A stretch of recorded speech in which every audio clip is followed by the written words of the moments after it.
নমস্কার বন্ধুরা, ডেলি টক নিউজ চ্যানেলের পক্ষ থেকে আপনাদের সবাইকে জানাই স্বাগত।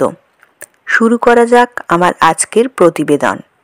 2019-এর শেষে প্রথম চীন থেকেই করোনা আতঙ্ক, তারপর একের পর এক ঢেউ তছনছ করে দিয়েছিল বিশ্বের অধিকাংশ দেশের মানুষের জীবন।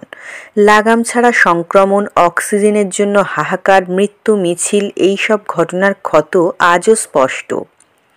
ফের ভয় ধরাচ্ছে চীনের নতুন ভাইরাস আতঙ্ক। করোনার পর নতুন ভাইরাসের ঢেউ কি ফের ছড়িয়ে পড়বে সারা বিশ্বে? দাবি, চীনে আবার হিউম্যান মেটাপনিউমো ভাইরাস অর্থাৎ HMPV সহ একাধিক ভাইরাস ছড়িয়ে পড়েছে ব্যাপক হারে। আক্রান্ত হচ্ছে মূলত শিশু ও কিশোররা। এর ফলে ফের হাসপাতালে ভিড় জমছে। ফুসফুসে হানা দিচ্ছে এই ভাইরাস। এর ফলে সংক্রামিত হচ্ছে হোয়াইট লাংস।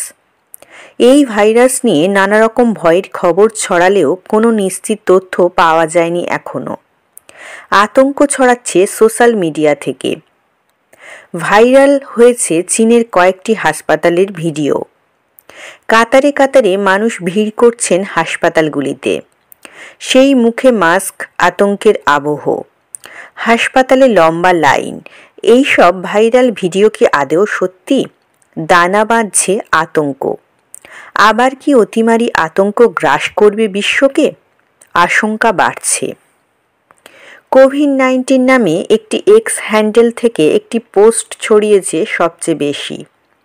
সেখানে দাবি করা হয়েছে চীনে influenza A, HMPV, mycoplasma pneumonia and COVID-19 সহ একাধিক ভাইরাসের লক্ষণীয় হারে ছড়াচ্ছে। এর ফলে হাসপাতালগুলিতে প্রচুর ভিড় শ্মশানেও। বাড়ছে নিউমোনিয়া এবং হোয়াইট লাং।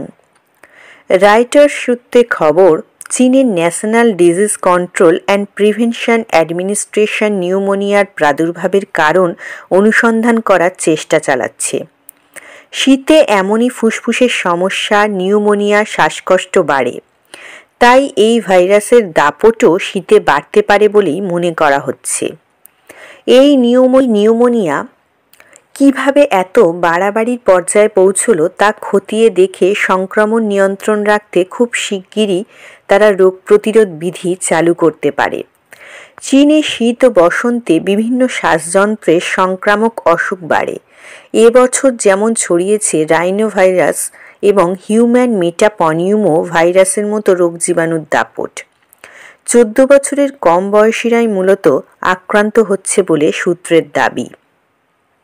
বন্ধুরা, ভিডিওটি ভালো লাগলে অবশ্যই লাইক, কমেন্ট ও শেয়ার করবেন। চ্যানেলটিকে অবশ্যই সাবস্ক্রাইব করবেন। ধন্যবাদ।